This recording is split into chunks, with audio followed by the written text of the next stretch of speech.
जय हिंद। आज के वीडियो में हम लोग क्या देखेंगे, किसी सदिश समष्टि का आधार देखेंगे। यहाँ तक तो हम लोग देख चुके थे, अब इसको देखते हैं। देखिए मान लो वी एफ एक सदिश समष्टि है, वी का कोई उप समुच्चय एस वी एफ है का आधार कहलाता है। ठीक, मतलब क्या समुच्चय क्या कहलाता है, उप समुच्चय मतलब क्या कहलाता है। जैसे कि ये मेरे पास एक गोला है, ठीक, अब इस गोला के इस गोला को क्या बोला जाता है, समुच्चय बोला जाता है। समुच्चय बोला जाता है। इसके अंदर में और गोले गोले छोटे छोटे और गोले, तो इस गोले का उप मतलब बच्चा, ठीक, इस गोले का बच्चा क्या है, ये है। ठीक, तो इसको क्या बोला जाता है, उप समुच्चय बोला जाता है। जैसे कि माँ रहती है, अब माँ के पेट में क्या रहता है, उसके बच्चे रहते हैं, तो उसको उसका बच्चा बोला जाता है। ठीक, सेम उसी प्रकार एक गोला है, उसके अंदर में छोटे छोटे और गोले हैं, उसको क्या बोला जाता है, उप समुच्चय बोला जाता है। ठीक, ये मैथ्सरी भाषा में है। सिंपल भाषा में क्या है, माँ है, माँ के बच्चा है, ठीक, पेट में बच्चा है, तो उसको माँ का बच्चा बोला जाता है। सेम उसी प्रकार इसका बच्चा, समुच्चय का बच्चा उप समुच्चय होता है। ठीक, तो उप समुच्चय S1VF का एक आधार कहलाता है, जिसमें से क्या है, फर्स्ट है SV में सदिश का रैखिकता स्वतंत्रता समुच्चय होता है।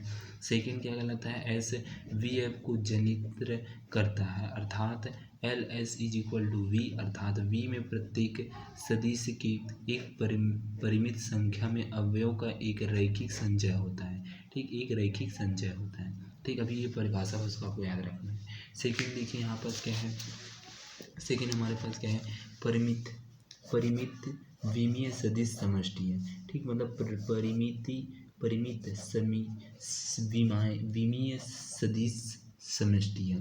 ठीक, तो यहाँ पर क्या है, सदिश समष्टि वी है परिमित विमीय या परिमित जनित्र कहलाता है जब यह वी के एक परिमित उप समुच्चय एस को अंतर्विष्ट करता है जो वी को विवृति करता है, अर्थात v is equal to L S. यदि v सदिशों में विस्तृत होता है तो इन्हें निम्न रूप से प्रदर्शित किया जाता है। ठीक, तो इस निम्न रूप से हम लोग क्या प्रदर्शित करते हैं, v इज इक्वल टू क्या होता है, सर्पाकार कोष्ठक अल्फा 1, ठीक, comma alpha 2 D alpha n होता है। ठीक, अब परस्पर अपवर्जी घटना क्या होता है, इसको देख लेते हैं। परस्पर अपवर्जी घटना क्या कहलाता है, जैसे कि मान लीजिए मेरे पास कोई ये है, ये क्या है, E2 है।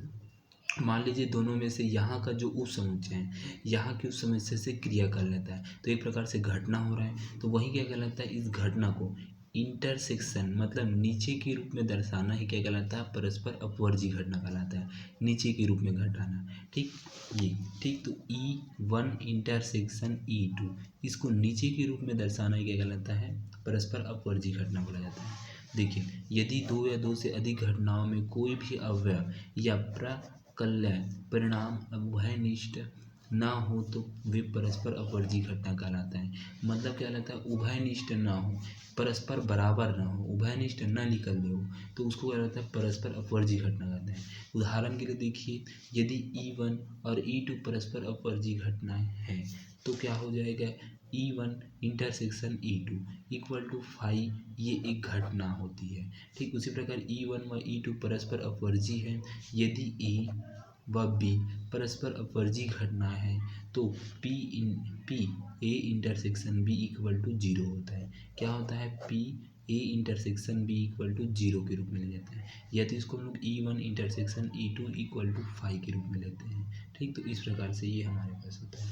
ठीक, तो देखिए यहाँ पर इसी में देखिए हम लोग एक प्रमेय पढ़ते हैं। प्रमेय क्या है, पूर्ण प्रायिकता का प्रमेय या प्रायिकता का योज्य नियम। ठीक, प्रायिकता का योज्य नियम, थ्योरम्स ऑफ टोटल प्रोबेबिलिटी और रिलेटेड लॉ ऑफ प्रोबेबिलिटी।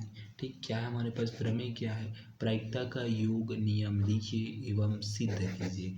योग नियम को लिखना है और उसका सिद्ध करना है। अब ये योग नियम क्या होता है उसको मैं बताता हूँ।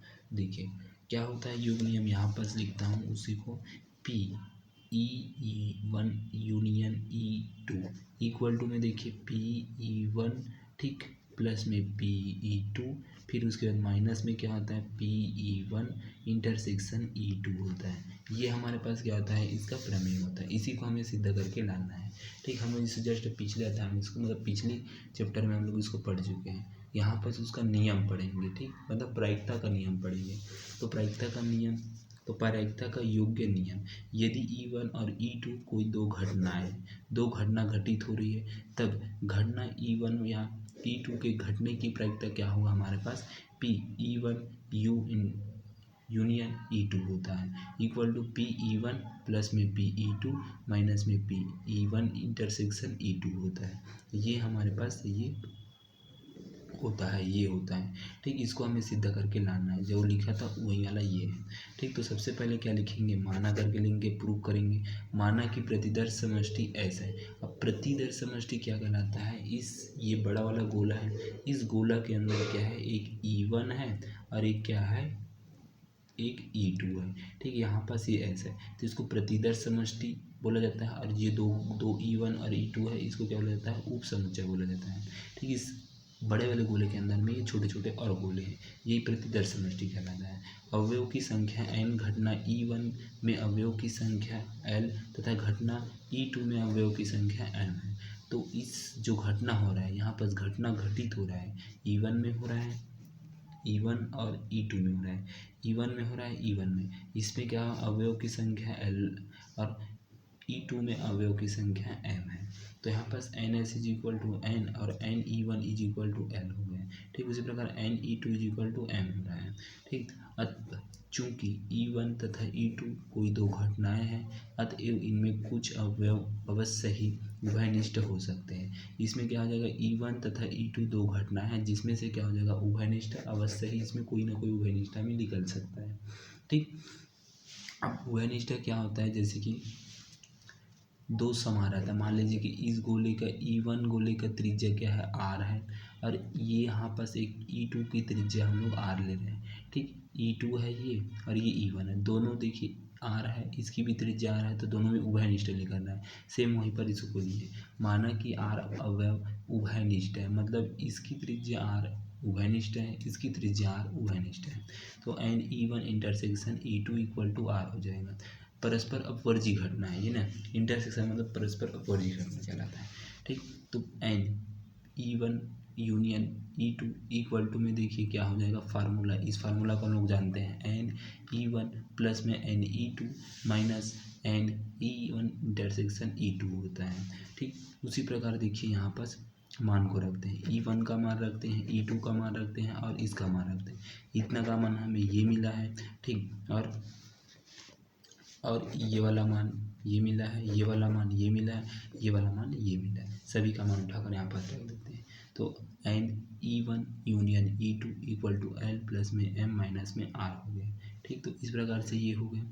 अब देखिए इसका प्रायिकता निकालते हैं, यूनियन का हम लोग प्रायिकता निकालने की कोशिश करते हैं। तो देखिए प्रायिकता हम लोग निकालेंगे इसकी, देखिए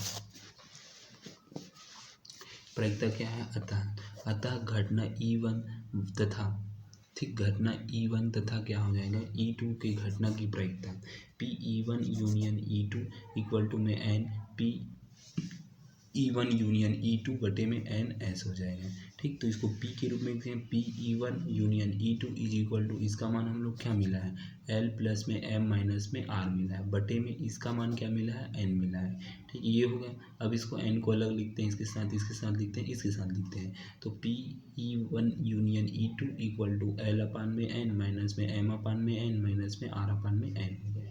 ठीक, अब उसके बाद देखिए इसका मान रखते हैं, इसका मान रखते हैं, इसका मान रखते हैं, ये तीनों का मान रखते हैं, तो PE1 union E2 equal to में NE1 बटे में NS हो जाएगा।